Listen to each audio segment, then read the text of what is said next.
तो guys finally मैंने देखी वॉर 2 और मुझे आपसे डिस्कस करना था इस मूवी से सीखने वाले लेसन्स जो हम देख सकते हैं। और इससे पहले मैंने और भी एक दो मूवीज के सैयारा मूवी के भी लेसन्स डाले थे, आप देख सकते हो पिछली वीडियो में। अब हम इसमें देखते हैं कि लेसन क्या मिल रहा है, सीखने को क्या मिला।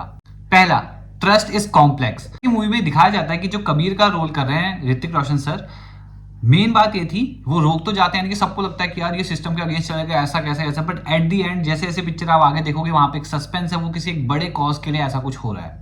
पहली चीज यानी कि ट्रस्ट क्या होता है, कभी कभी कॉम्प्लेक्स होता है, समझना पड़ता है, कोई और भी कारण हो सकता है किसी के किस तरीके से एक्ट करने के पीछे, है ना। Then enemies can become allies, यानी कि यहाँ पे आपको स्टार्टिंग में दिखा जाएगा कि किस तरीके से सर जूनियर एनटीआर और ऋतिक रोशन सर जो कबीर और जो वो रोल कर रहे हैं दोनों विक्रम के, तो उनके बीच में पहले तो एक तरीके से ऐसा दिखाया जा रहा है कि वो एक दूसरे को ढूंढ रहा है और ये सब आप देखते रहोगे जैसे पिक्चर में होगा। बट एट द एंड आपको पता चलेगा क्लाइमैक्स होते होते कि दोनों भी टुगेदर मिल करके एक कॉज के लिए लड़ सकते हैं।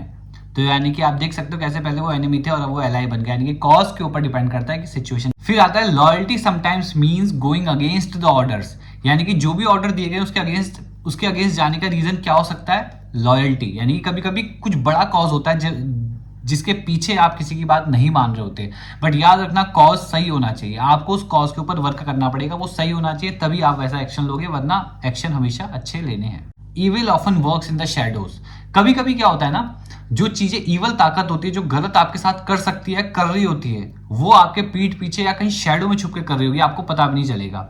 नॉर्मल लाइफ में हम देखें तो हमारा जो माइंड है, ये देखो कितना अच्छा कनेक्शन आप बिठा सकते हो, हमारा जो खुद का माइंड है यही तो हमारे लिए ईविल का काम करता है। यानी कि अगर आप कुछ फोकस से काम करने बैठे हो, आप पढ़ाई करने बैठे हो, आप डिस्ट्रैक्ट हो रहे हो, आपको डिस्ट्रैक्ट कर कौन रहा है, ये छुटका सा दिमाग, ठीक है। तो यानी कि ईवल शैडो में बैठ करके गेम खेल रहा होता है, इसलिए आपको समझना पड़ेगा कि आपको क्या करना है।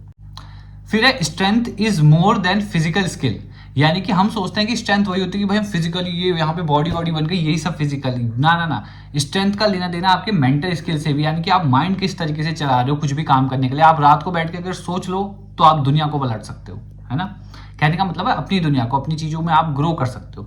तो इस तरीके से स्किल जो है वो एक सबसे बड़ा गेम है मेंटल स्ट्रेंथ का, सिर्फ फिजिकल नहीं। फिजिकल इंपॉर्टेंट है बट मेंटल भी उससे ज्यादा इंपॉर्टेंट है, जिसको हम इंपॉर्टेंस देते नहीं है अक्सर।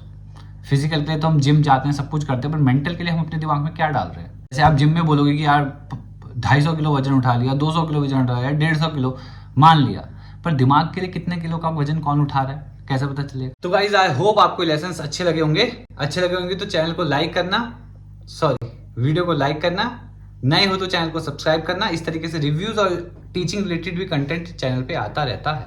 बाय।